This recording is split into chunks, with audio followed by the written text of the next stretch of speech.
Jermaine, and today I have here with me Paul. Hi. And Duke. Hello. Today's topic will actually be on our CPF account when we actually turn the age of 55 years old. So we'll actually be talking about what will happen to your CPF accounts when you turn the age of 55. I'm sure many of you have parents, or maybe you yourself, who is going to turn 55 years old anytime soon.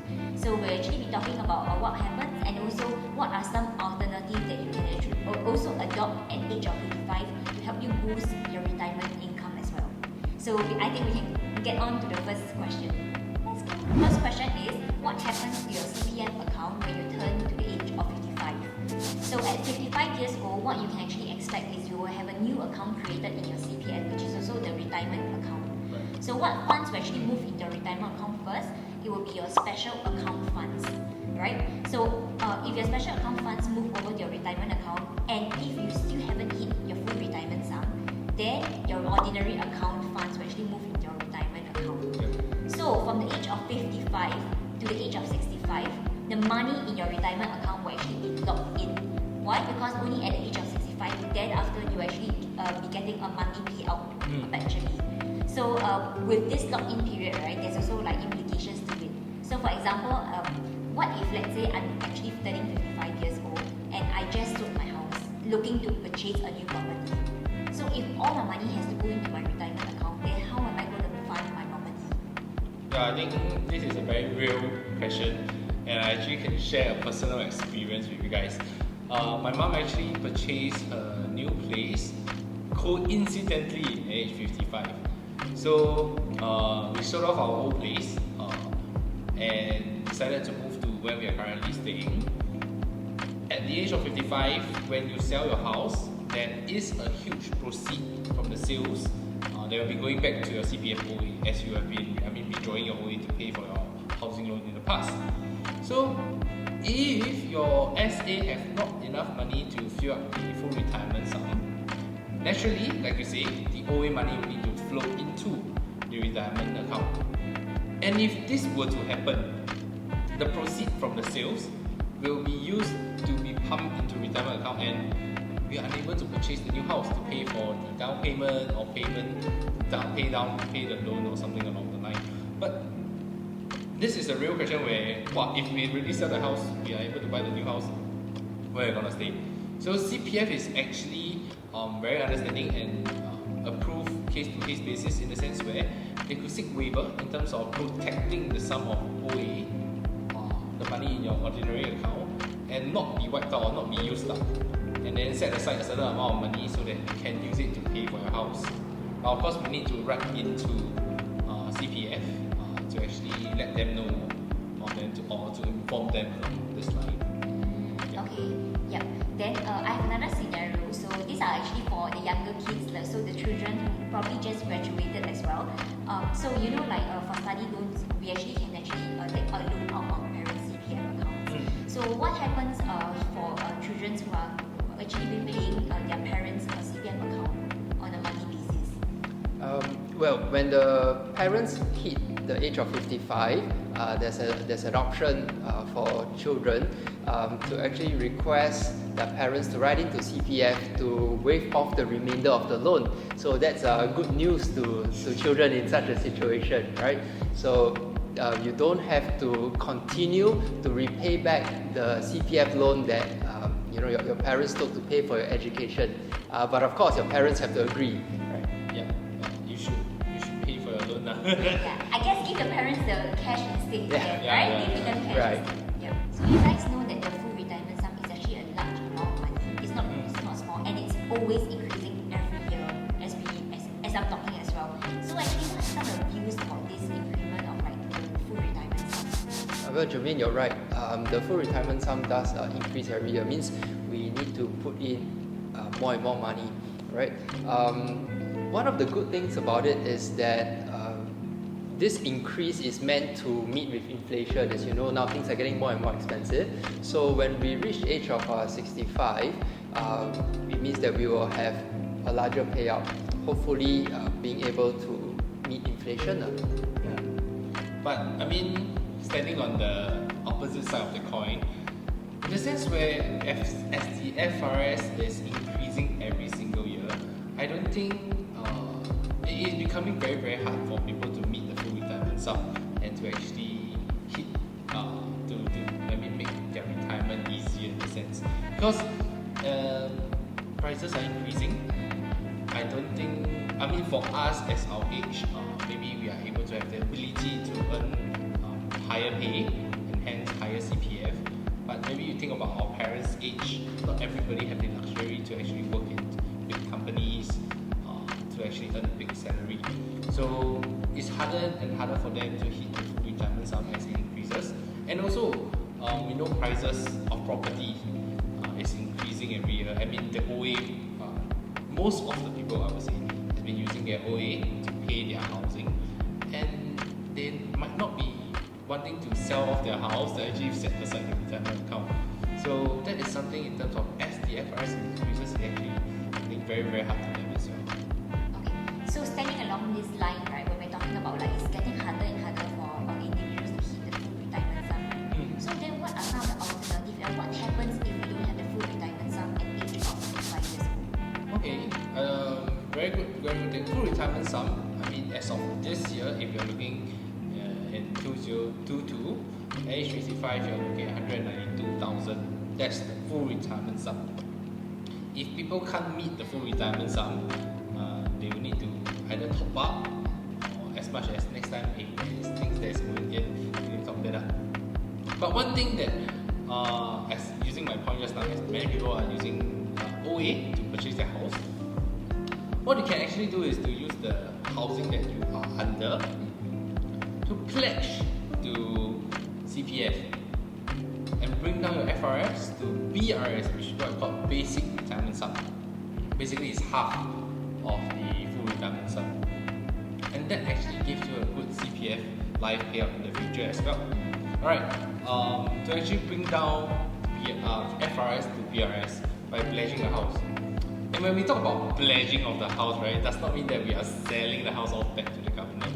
Basically, when we pledge the house, it's basically to tell the government that, hey, I have a roof above my head, you don't have to worry so much about me during retirement.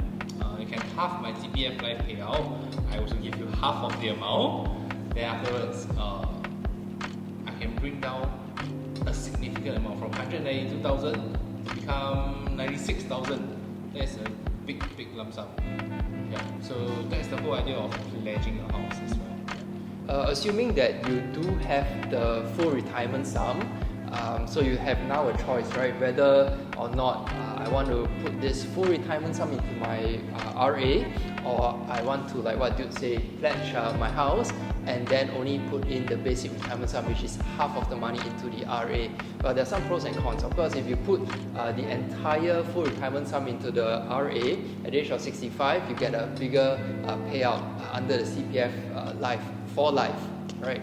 On the other hand, if you do pledge a house and you only put in half the money into the RA, yes, at the age of 65, you get less payout under the CPF life, but on the other hand, you have this lump sum of money now that you may have more options to maximize the use of it, and it's more flexible. You have more choices. So that there are pros and cons for each person. You need to weigh what's best for you. Okay, thank you, Paul. So I do actually have another question for you. So what happens if, let's say, I'm actually 55 and I decided to pledge my house to bring down to basic retirement sum? Then 5 years later, when I'm 60-year-old, I decided to sell my house that I pledged and purchase a new house. Maybe I want to upgrade or downgrade my property. So then what happens then? What can I expect? Jermaine, whenever you sell off a pledged property, you will have to put the pledged money plus accrued interest back into the CPF. Right, so at the age of 60, if that happens, the money has to go back inside, and then you can of course write in to take that money out and buy your next property, assuming you have to buy the next property, right? Then you can re-pledge again and free up some money. But do note that this is only applicable before the age of 65. Okay.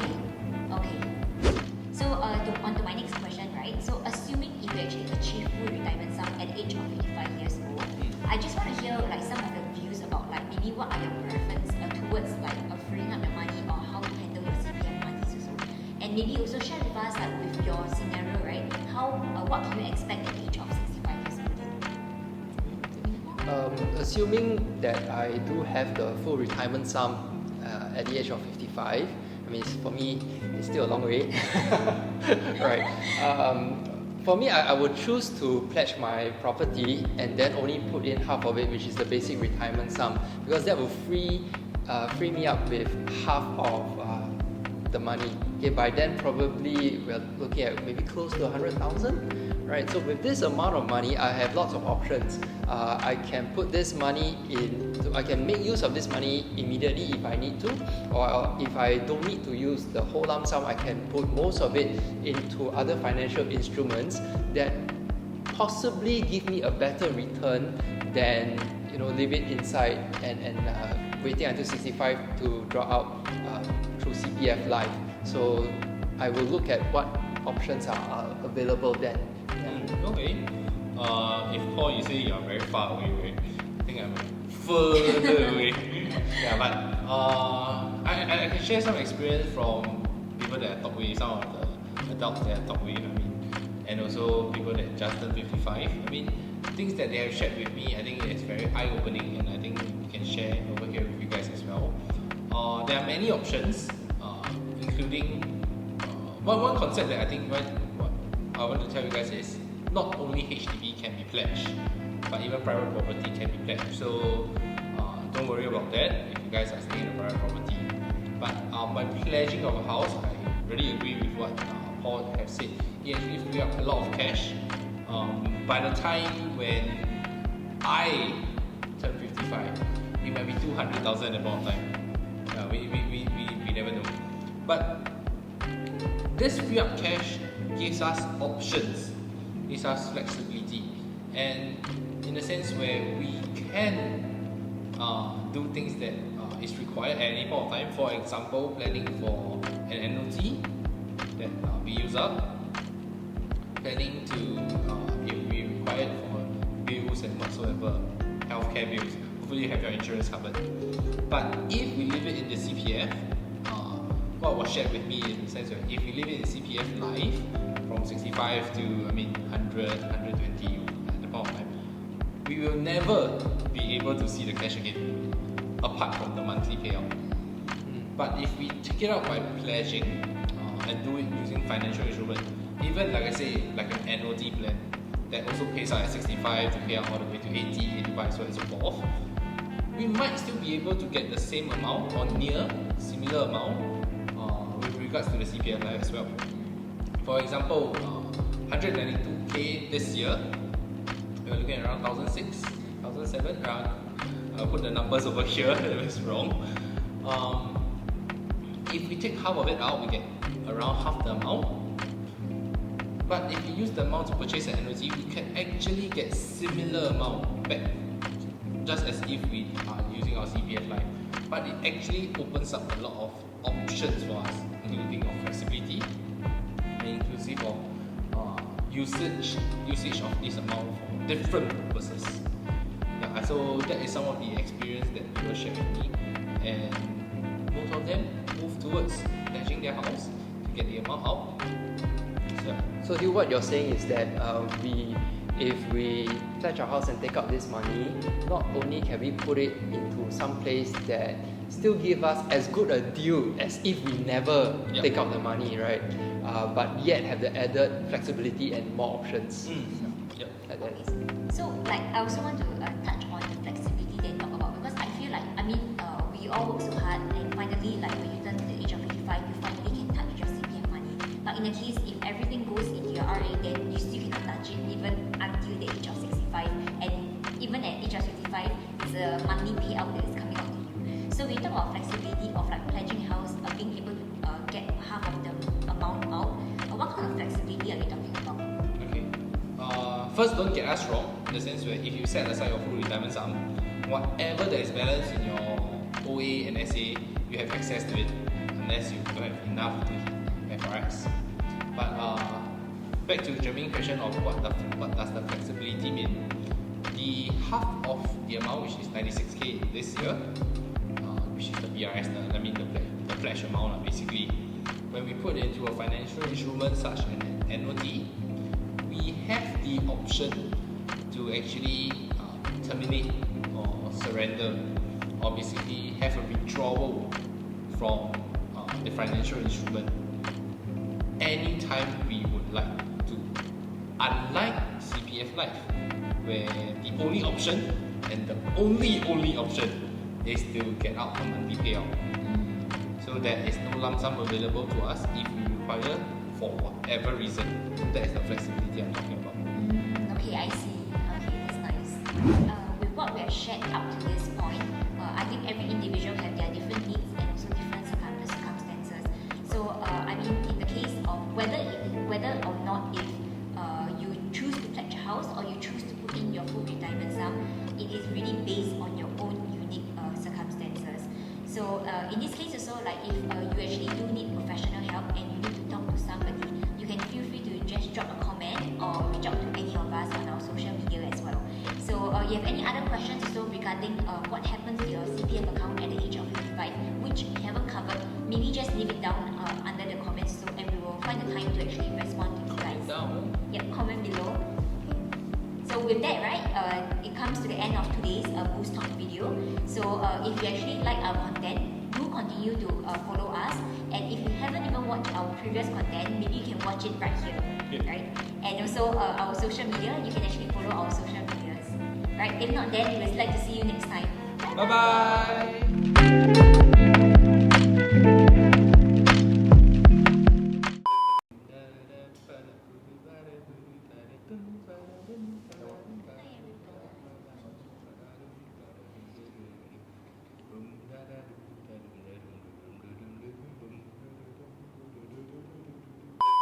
Hi everybody, welcome to another episode of Boost Talk. Okay, you must follow me say Boost Talk also. So I'm Jermaine and I here with me Paul and Hi. Joshua. Hello. Hey, what Joshua?